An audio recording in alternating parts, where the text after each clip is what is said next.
Hello, BookTube. This is week 13, part 1 of the Future History Project, the belated video. And this is the continuation. This is volume 5 of the 6-volume Robots in Time, and all written by William F. Wu. And this is Emperor, and it was written and or published in 1994. This whole series was the first uh, commissioned uh, non-Asimov sort of universe, non-Asimov stories written in Asimov's universe. It's debatable whether it's in his universe or not, but so be it. And this one, it's the whole storyline of the Mojave Center governor, who is a multiplex robot that can split up in 6 parts. His 6 uh, constituent parts fled through different times in history. We've gone from the Cretaceous period with dinosaurs to Jamaica in the early 17th century with buccaneers and pirates. Then we went to 89 in Germanic tribes and Roman in northern Germany. Then 1941 Moscow. And this time in Volume 5, they travel back to 1290 AD in China to Khan Balak, which is sort of modern day Beijing. It's the capital city of the Yuan dynasty that was ushered in by Kublai Khan. So they find that the fifth component of MC has fled there, and we already know that because he miniaturized himself before he went, thinking that he would just sort of hang around and keep away from humans until sort of it comes back to normal time. It seems a bit tenuous why he would do that, but that's the storyline. But there was a flaw, and the process was not did not take for as a permanent thing, and he each of the constituent parts go back to normal size. But by doing that with the radiation and everything in the time travel, there is a flaw in the atomic structure that when any part of the robot reaches the time that he left, the present time, then there's a nuclear explosion. And they found that around Beijing there was a nuclear explosion as they returned from that would have been Moscow, 1941 Moscow. So they take another historian along with them, Marcia this time, who's Chinese descent, and Steve, who is the sort of survivalist. He's Chinese descent as well, Asian descent, so they fit in really well. It's Jane and Hunter that don't quite fit in, and then they've got their nemesis, which is Wayne Nystrom, and the other robot that Wayne has coerced in a sense to help him um, to do everything. So they're jumping through time, sort of without going back to the Bohung Institute, where the present of the storyline is 2140. So they arrived there looking for MC5. Now, in the process, they get lodgings, they befriend locals and have them looking for MC. But when Nystrom and his robots show up, they sort of appear immediately in front of other people. So the locals think that they are spirits, first of all, evil spirits, but they convince them that they are good spirits, and that Hunter and his team are evil spirits. So they get people to kidnap him and Jane. Jane was sort of an unwanted extra from the bargain. But it's as I say, I actually like this story more than the others because they actually meet Marco Polo as well. because this is the time. 1290 is actually just a year, I think, before Marco Polo actually returned back to Venice overland, and taken several years to do it. But he was hired by Kublai Khan to be sort of his foreign emissary, and he traveled throughout India, Japan, and Southeast Asia.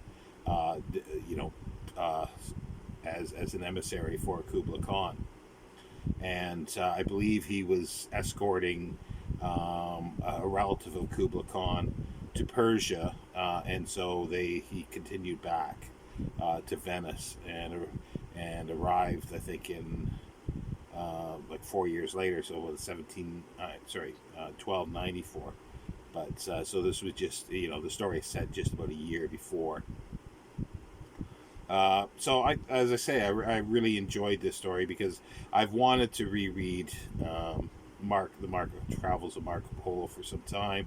I should have bought the 2 years ago when I was buying a whole bunch of penguins, and I should have bought that one, and I didn't. But I have it on a wish list, so I'm hoping that I can get it at some point and read it.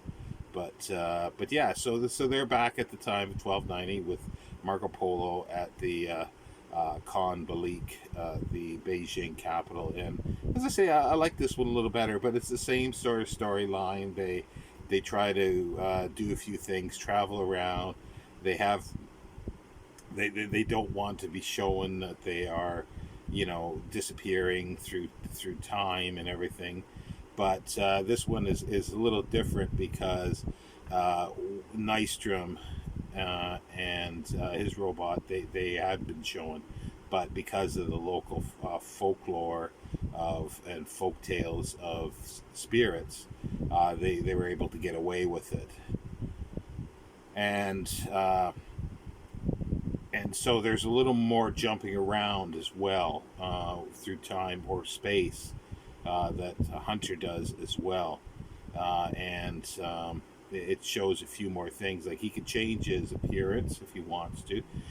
Something I should have mentioned in the previous one, when they were in Moscow, when he went to save Judy at the NKVD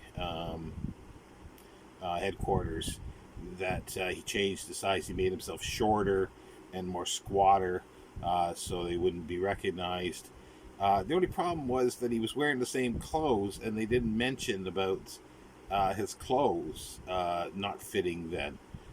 Because if he was a foot and a half, or because he was normal size, he's 6.5 feet tall, so it sounds like he took at least a foot and a half, maybe close to a foot and a half off. So it would look kind of funny in the clothing, but that wasn't mentioned. So yeah, we can't look too closely at these things.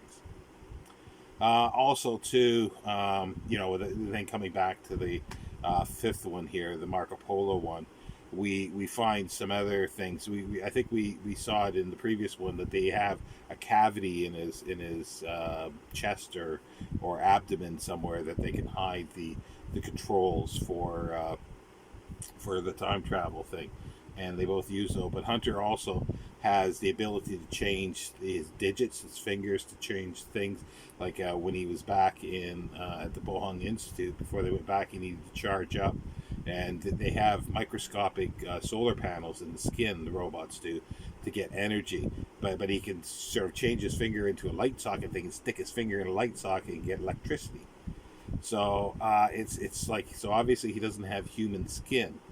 So there's something else, and because, as I say, there's microscopic solar panels in the skin.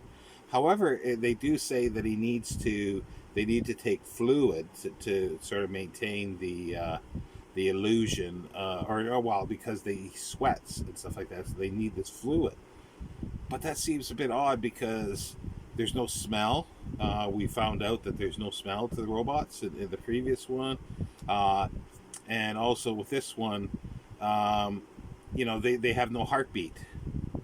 So not in this one, but we find out they have no heartbeat. So why did they go to that trouble, for this? So it's a hodgepodge of things that they're not quite certain about. It's almost as if they're tacked on when needed. but we find that he can change his finger into like a screwdriver if he needs to, because he took apart the because he knew that had the ability to jump within the same time, or not going back to the institute, to the sphere, to so go back in time. They could jump using it somehow. But so he was able to dismantle it and change it so he could jump in time there with horses. But they never sort of land sort of standing straight up. What usually happens is they sort of almost fall from the sky a little bit, or fall down and wind up on their backs or their sides. When they reappear in the new period. So they jump around a little bit there, and then near the end, it's like I say, it's a bit. I enjoyed the story because they go traveling and they're in a couple inns, and there's the description of the inn and eating and the Great Wall of China. But the inn is kind of neat because there's all these tales of ghosts and spirits in the Chinese sort of folklore and everything that inhabit inns, and they even mention that in the story a little bit. But they do confront. They find MC5, the Mojave Center Governor sub robot number 5. Within the palace, and Kublai Khan is actually there, and Marco Polo's there too, and so everybody thinks that they're spirits, or at least Wayne Nystrom is, and Ishihara, his robot, are spirits, and they've said that Hunter and his group are evils, not maybe evil spirits, but spirits that have lost their way, but. They had appeared right in front, or disappeared right in front of Kublai Khan, and everybody saw this. So it's like, how do they get around this? It was actually Nystrom, and his robot disappeared. So the cat's out of the bag. So they do say that they are spirits, but that don't really say anything about it. Kublai Khan never did, and they were really concerned with Marco Polo of not putting it in, his tales, or when he told his tales to others that or the other person. I forget, somebody I think wrote it down. It wasn't Marco Polo actually wrote it. I don't think. Memory's not too clear on that, but anyway, it's not mentioned, that he saw people disappear and everything. But the historian there, Marcia, she said. That she remembers Marco Polo saying on his deathbed that he didn't really tell everything because nobody would believe everything he said or that he saw. So therefore, that prompted them to do it, and then they disappeared right in front of Kublai Khan and Marco Polo. Boom, and they go back to the Bohong Institute with MC5. And but yeah, it's. I like I said, I really actually enjoyed this story because of, I think, it's not that it's any better than the others, but it's just brought back and wanting me to read the Travels of Marco Polo more so. And there's there's the and more tales like of China during that time, Kublai Khan. It's sort of Xanadu. It's all that sort of mystical sort of time period, or at least it is to me, and it's an interesting time period. So again, we've got a story that fits in with the other ones, but no great shakes, to be honest. If you're interested in Marco Polo or Kublai Khan or China in the late 13th century, then you might enjoy this story. Like I say, I enjoyed it a little more than the others.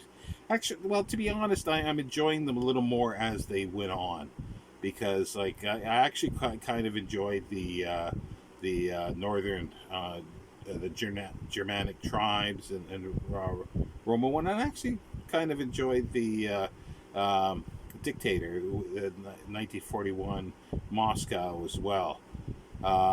and I have finished reading the sixth one as well, but I'll reserve what I have to say for that in the next video. But I hope there are a few that have.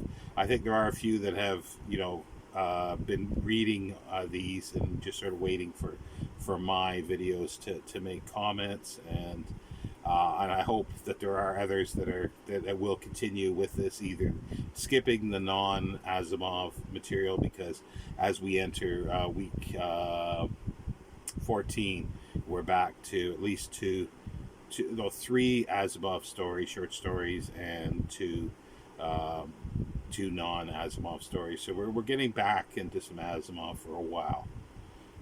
And I hope everybody's doing well, and I'll see you next time for the sixth and final volume of Robots in Time. Take care, BookTube.